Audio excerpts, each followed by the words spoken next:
Hey, boss. Nice to see everything still running as smooth as ever. I knew you were still alive. So where the hell you been?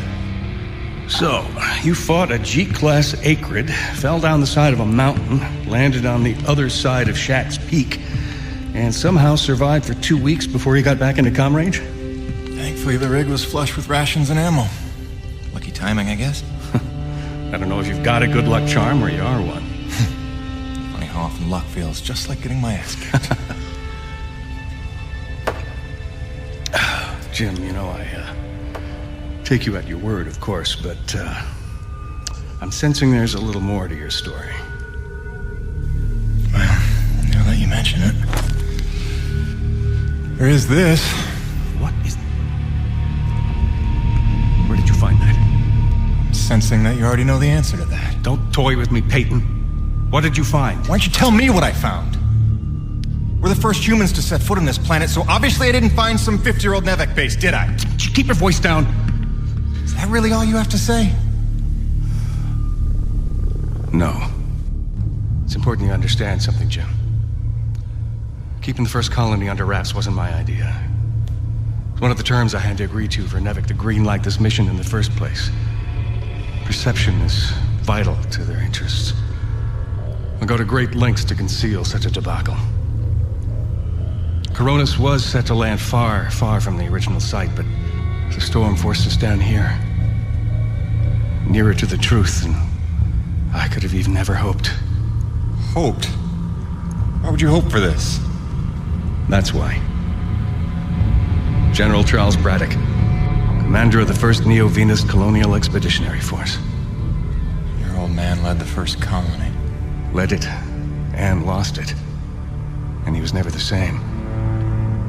Something happened here. Something you would never talk about. All right, so... you're here to what? Fulfill your father's dreams? Redeem his failures? I'm here to solve the energy crisis. And maybe get some answers with your help. Consider this an opportunity. A standing contract for further investigation. Not for Coronis, but for me personally. And I'll pay a premium for your ongoing discretion.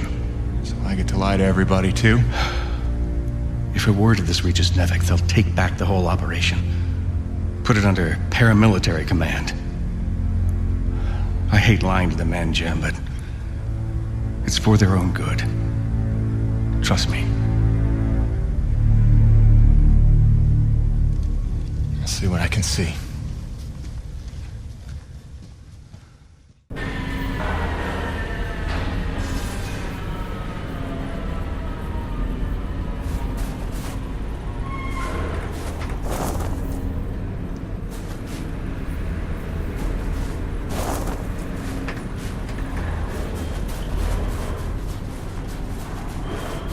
By the way, Jim, a supply drop came in while you were away, and if I'm not mistaken, we got all the parts we need for a couple of major upgrades to your rig. One of them's a gas torch. I've got some contracts for you on the new pipeline, so I need you ready to do some welding. The other upgrade? Well, I'll just let Gale show you that one.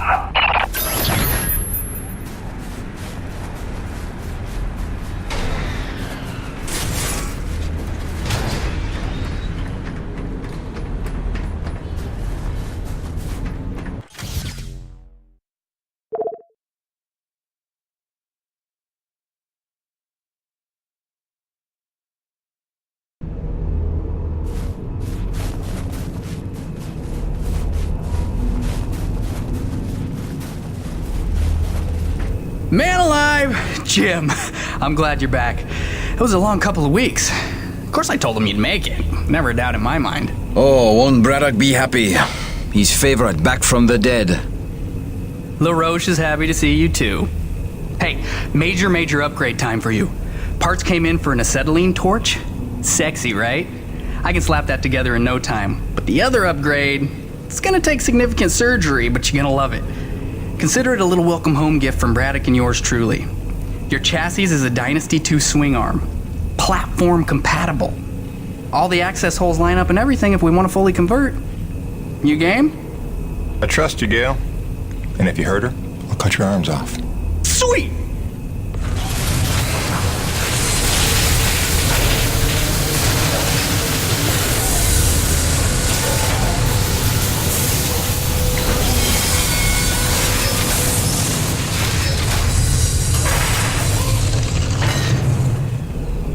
This is it, Jim. My masterpiece. Your rig can now transform into a drilling platform. The suspension might feel a little tighter, and sorry about that, but you're gonna lose your mind when you see what your rig can do now. LaRoche, no begging for one. Giving you enough chances. Fancy but useless, huh? What good is a drilling platform without knowing the location of deep thermal pockets? Shush! You're ruining the high. Jim, you were also officially upgraded with the Mitchell Industries oxyacetylene torch. Dual 150 oxygen regulators with a custom thermodyne cutting tip. It's a small flame for welding and cutting, so don't expect to melt the environment with it. It's pretty pyro-proof. Gotta say, proud of this one. Just check the valve reseals on the cylinder from time to time. And the Frankenstein rig keeps growing. Yeah. LaRoche, can I have a second alone with Gale?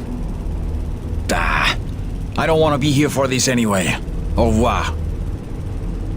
Listen, Gale, can you look at getting a replacement for this purifier?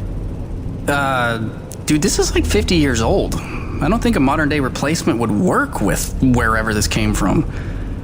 But I can look at repairing it for you.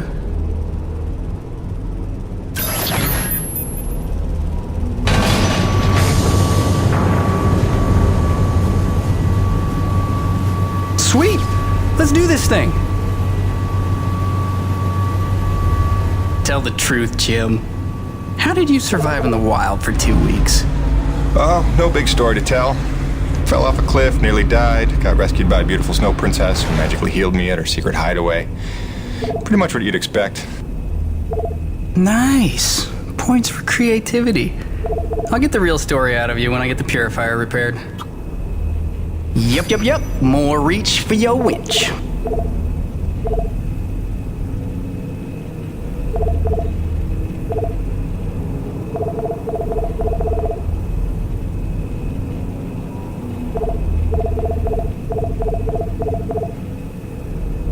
Doodles.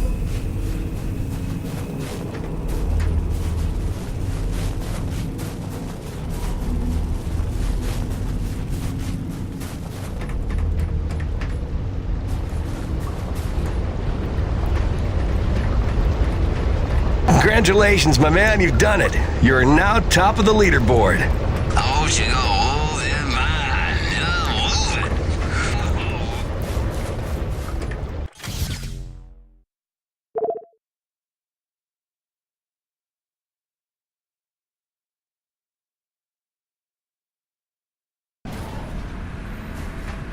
Now that your rig's upgraded, test it out on a deep core T-energy reservoir in the North Plains.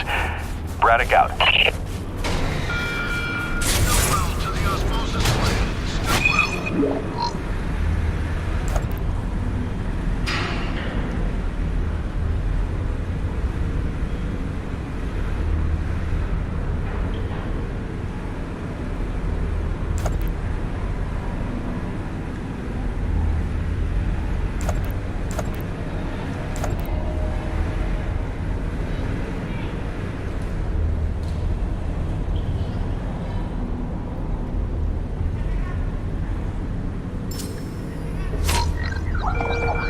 Benedetti, it's your turn to clean out the ice from the drainage culvert.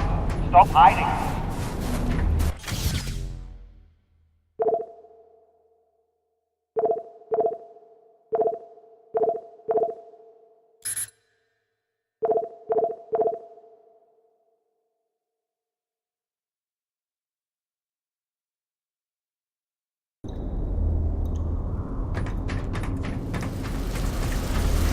Newkirk, you ever gonna finish whatever it is you're working on over here?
by.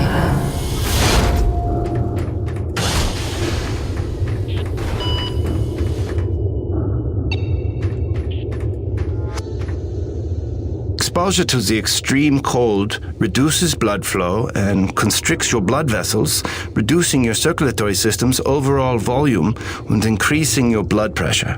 This causes your body to reduce fluid volume by getting rid of the excess water. So in other words... When you get cold, you want to pee. All right. Thanks for that. No problem.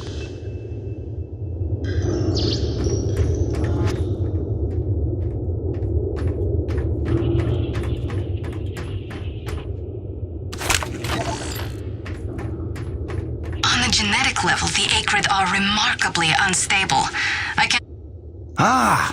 As you are undoubtedly aware, I've been tasked with rendering thermal energy a viable and cost-effective power source. Unfortunately, the T-energy from subterranean sources, while plentiful enough to run the Coronis installation, has a purity level entirely too weak for the audacious experiments we seek to conduct. So the stuff we drill out of the ground, not pure enough for science. If paraphrasing me is critical to your comprehension, then yes. Now listen, the Acrid. There are wild variances in their impurity index. Some are promisingly pure, potentially pure enough for our purposes.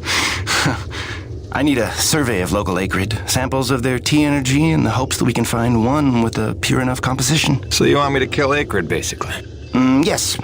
I'm hoping to take advantage of your noteworthy efficiency as a killing machine. So, let us begin with the Sapaya, those wretched things that so bedeviled our arrival. If you could kill 20 or so and collect their T-energy samples, I should be able to extrapolate a purity index through vertical analysis of the... Kill 20 Acrid, bring you the spill. That's the gig?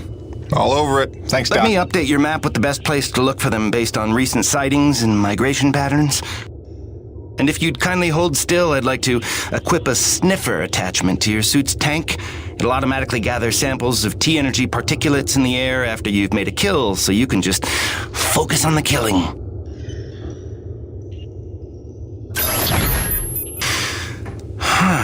Such pitiable incuriosity.